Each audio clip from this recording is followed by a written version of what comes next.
permet de les pousser un peu si jamais elles tombent par terre et puis qu'on veut les remettre dans la boîte. De toute façon, à partir du moment où la reine est dans la boîte, on est bon. Elles vont suivre. Donc là, je ne vais pas tout emmener parce qu'on est en journée, donc il y en a qui sont en repérage pour trouver une loge. Elles ont dû partir il n'y a pas longtemps. On n'est pas loin. Hein.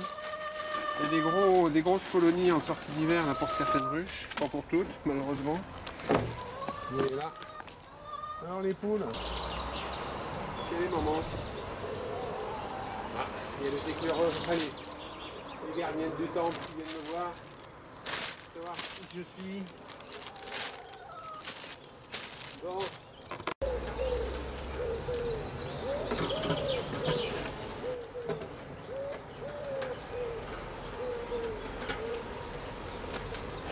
Allez les filles.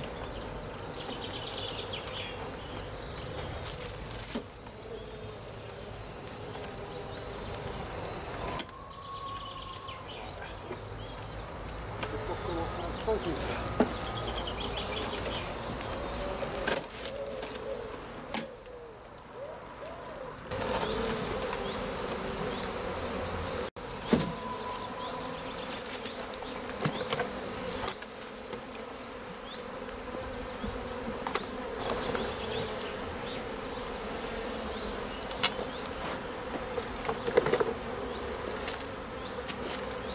Alors à ce moment elle est dedans.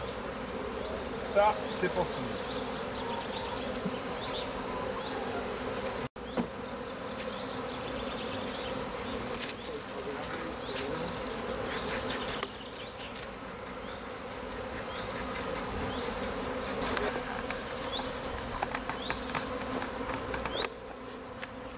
Elle est toujours là-haut.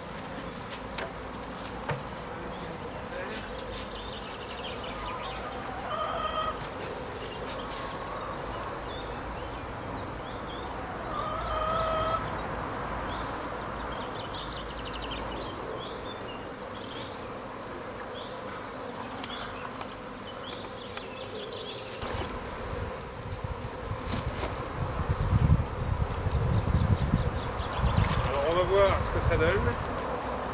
On va être un peu loin là, mais sinon, si la reine est dedans, elles mettent le cul en l'air, elles dégagent une petite glande qu'on appelle la glande de Nasanoff. Elles diffusent des phéromones en indiquant aux autres le moment elle est dedans. Et donc c'est là qu'on les voit migrer.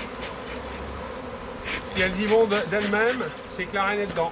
Sinon, c'est mort. Elle est peut-être encore là-dedans, on n'en sait rien. Mais là, ça a l'air d'être plutôt bien parti. Là, elles ont un mouvement de... Elles sont attirées par la boîte, donc c'est plutôt bon signe.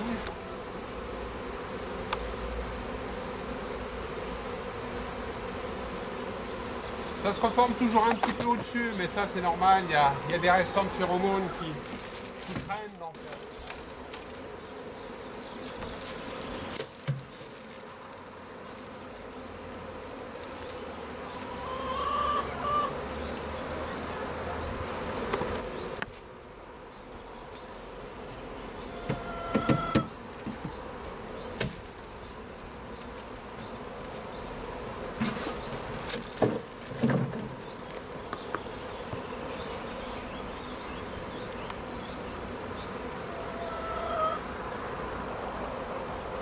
Je sais pas si tu peux les voir par là. Prends un peu le large là.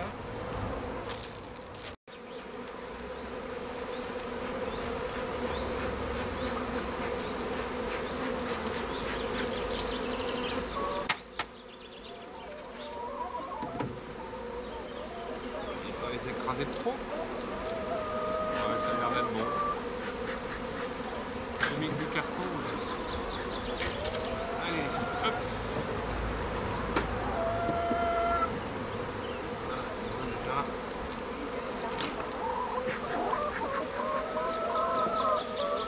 Ça se reforme un peu là-haut.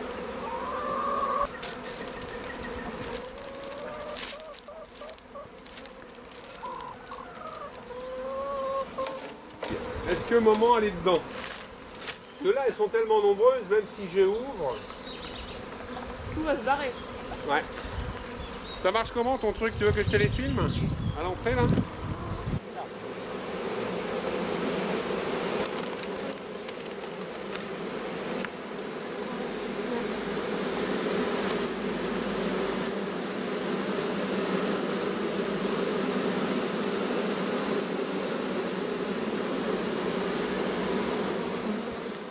Le moment elle est dans le quartier. Si elle est prise dans les mailles, là je te dis pas on aura un problème. Je vais remonter à chaque fois. Hein. Et là un petit coup sec.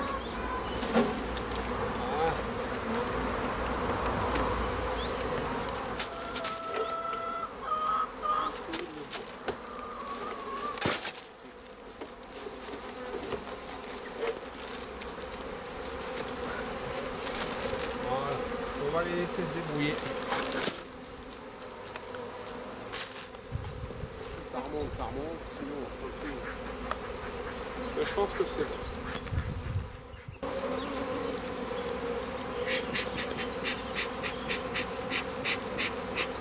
On va laisser se calmer.